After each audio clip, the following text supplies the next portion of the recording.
Salut à tous et bienvenue sur ma chaîne Les Blabla de Marwa. On se retrouve aujourd'hui avec une nouvelle vidéo et un concept légèrement différent de d'habitude. Aujourd'hui je vais raconter des threads horreur, donc deux threads horreur. Il y en a une qui est plutôt assez moyennement longue et l'autre qui est plutôt relativement courte. J'ai le ventilateur qui tourne juste à côté de moi, je ne vous explique pas la chaleur qu'il fait actuellement dans ma chambre, c'est juste...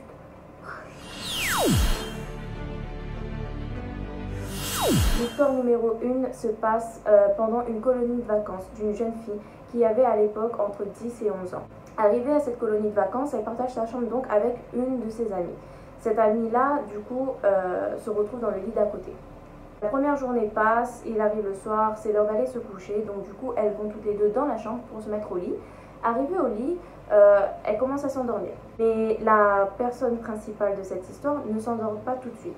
Elle se met tout de suite à se réveiller en sursaut et aperçoit au loin une silhouette qui est là dans la pièce où elle est. Elle aperçoit une silhouette sombre.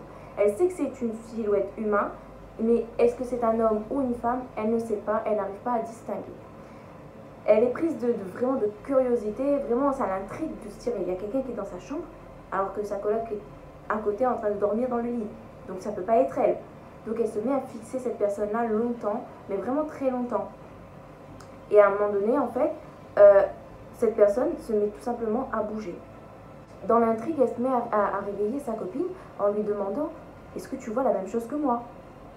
Et son amie, qui est dans le lit à moitié endormie, donc il devait être à peu près minuit, un truc comme ça, elle lui dit « Non, t'es folle, vas-y, dors en fait. T'es là, tu casses mon sommeil, vas-y, dors en fait. » Et elle est très intriguée et elle se met à le fixer droit. Elle se dit non mais attends, parfois quand même elle voit quelqu'un devant elle, mais elle ne le voit pas. Et donc du coup elle commence à se mettre en tête plein de choses. Elle raconte ensuite que vers 1 h du matin, elle n'est toujours pas endormie, qu'elle fixe toujours cette silhouette-là qui est là. Et peut-être 2 secondes après, la personne se met à aller vers la salle de bain. Elle part vers la salle de bain, en 2 secondes et demie, elle ressort de la salle de bain.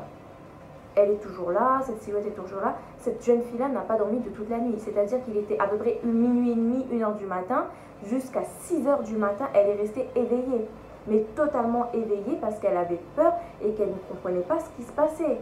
Et son amie d'à côté qui, elle, dormait, elle ne voyait pas cette silhouette-là. Donc du coup, pour elle, c'était normal. À 6 h du matin, elle voit cette silhouette-là s'évaporer à la fenêtre. C'est-à-dire qu'il y avait une fenêtre et cette silhouette-là s'est mise à s'évaporer en même temps que le lever du jour vers la fenêtre.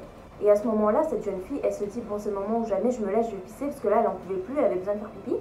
Elle part aux toilettes et donc, quand elle arrive dans la salle de bain, elle se rend compte que, vous voyez les gros rouleaux où il y a les essuie-tout là et tout, elle se rend compte que le rouleau est très bien posé, rangé sur le rebord du lavabo, alors qu'il est normalement il est censé être dans un encadrement mural où il faut avoir une clé spéciale pour l'ouvrir. Et elle se rend compte qu'il est là, posé sur le lavabo. Et elle se dit, mais c'est pas normal. Donc du coup, ni une ni deux, après s'être préparée et tout ça, elle va voir les animateurs de la colonie. Et elle leur dit, bon ben voilà, hier soir, il y avait quelqu'un qui était dans notre chambre.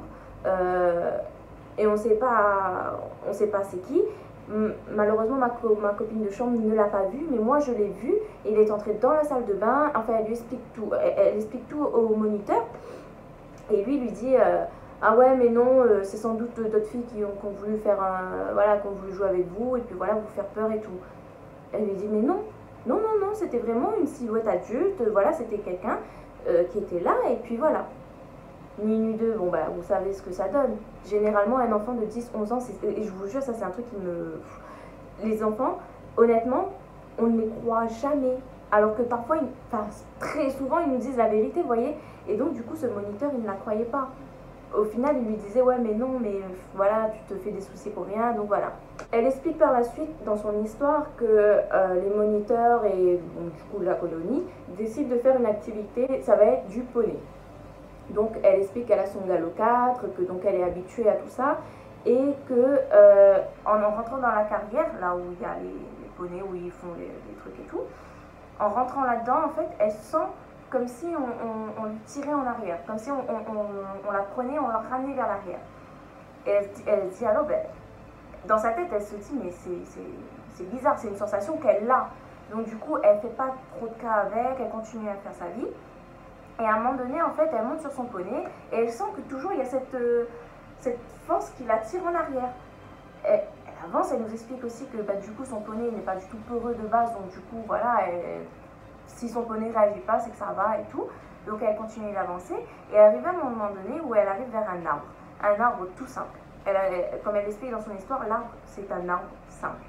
Elle se dirige donc vers cet arbre-là et tout de suite le poney se met à réagir de façon violente, à refuser d'aller directement vers cet arbre-là.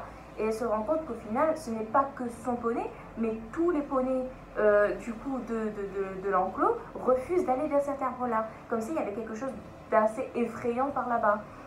Et elle n'insiste pas plus parce qu'elle sait que du coup, que ce soit un poney ou un cheval ou quoi que ce soit, il peut réagir d'une façon très violente, enfin soulever ou quoi que ce soit et pourrait se faire mal bêtement. Donc du coup, elle décide de faire demi-tour, elle rentre et en fait, en rentrant, elle se rend compte qu'au final, bon voilà, c'était assez bizarre quoi. Arrive le soir, du coup, on l'a changé de chambre parce qu'elle avait peur de dormir dans l'autre chambre, elle refusait de repartir là-bas. On lui change de chambre et tout ça. Elle se met sur son lit, elle commence à s'endormir, mais elle se réveille en sursaut parce que tout simplement, elle a eu peur. Elle a senti quelque chose sur son lit, sur le lit, c'est-à-dire sur le lit. Et du coup, elle se réveille en sursaut, mais à un moment donné, en fait, elle avait tellement peur que du coup, elle avait mis la lumière dans la chambre, clairement, elle l'avait laissée allumer parce qu'elle avait tellement peur, elle avait cette angoisse de dire qu'elle va s'endormir, qu'il y avait quelque chose qui va apparaître, quelque chose qui va lui tirer en arrière ou quoi que ce soit. Donc du coup, elle s'est créée toute seule une phobie du noir.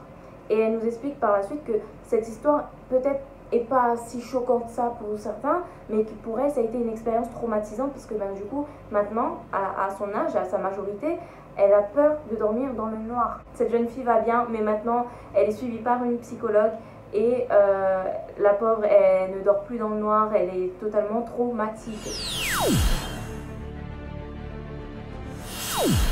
Cette histoire, elle est relativement très courte, mais vraiment littéralement très courte, mais quand même assez intense. Alors en fait, c'est l'histoire d'un jeune homme qui avait à l'époque 5 ans. Donc du coup, il était vraiment très petit. Et il allait dans la maison donc familiale où il y avait un couloir. Et dans ce couloir-là, en fait, si vous voulez, pour vous mettre un peu le contexte en tête, il fallait monter dans le couloir et à un moment donné, il fallait tourner à droite, puis retourner à droite. Donc vous voyez un peu le schéma, c'est droite quoi. Et lui, c'était donc une après-midi d'été et il avait envie de jouer à la PS3. Donc déjà, vous voyez, PS3, on remonte quand même à un petit moment. Et en fait, ce jeune homme, tout simplement, la PS3 se trouvait au grenier. Donc du coup, il fallait qu'il monte dans le couloir, qu'il traverse à droite puis à droite pour arriver au grenier et enfin pouvoir récupérer la PS3 pour pouvoir jouer tranquillement. Donc après-midi d'été, il a envie de se tranquille jouer, il a 5 ans, il n'a pas de tracas, donc vous voyez un peu le bail. Donc il arrive dans le fameux couloir où il faut tourner à droite puis à droite et en fait, il entend une voix. Et lui, dans sa tête, il se questionne, il dit « Mais c'est Tata ?» Sachant que sa Tata avait 15 ans à cette époque-là, et lui, il en avait 5 ans. Donc du coup, il se dit « Et d'un coup, la voix se met à dire « Je ne suis pas ta Tata. » Donc là, il reste là, il fait « Tata, c'est pas drôle !» Et au même moment qu'il dit ça, un marteau surgit de nulle part dans le couloir, s'emplâtre contre le mur, à côté de lui, violemment. Donc du coup, ni une idée, il se met à courir, mais vraiment à courir le plus vite possible. Il arrive en bas, et quand il arrive en bas, il se rend compte qu'il y avait sa tante, son oncle, son grand-père et sa grand-mère qui étaient tous dans le salon, assis en le regardant en mode « Qu'est-ce qu'il y a ?»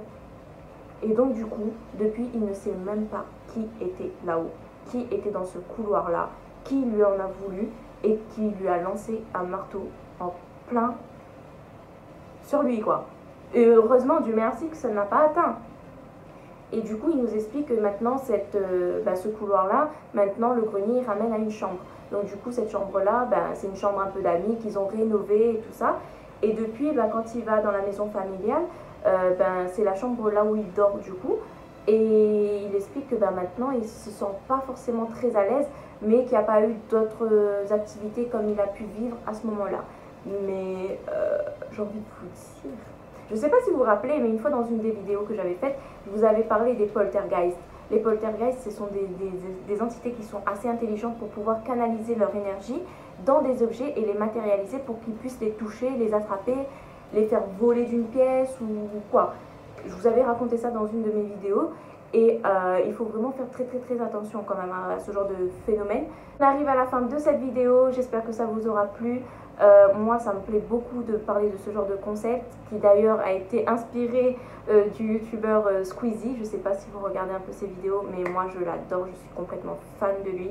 Et c'est vrai que parler des threads d'horreur comme ça, de raconter des histoires qui sont passées à d'autres personnes, ben genre ça, je sais pas, c'est captivant. Je trouve ça captivant de pouvoir raconter les histoires des autres et de pouvoir me dire qu'il y a des gens qui ont vécu des choses encore pires ou des choses moindres, mais qui ont marqué quand même leur vie.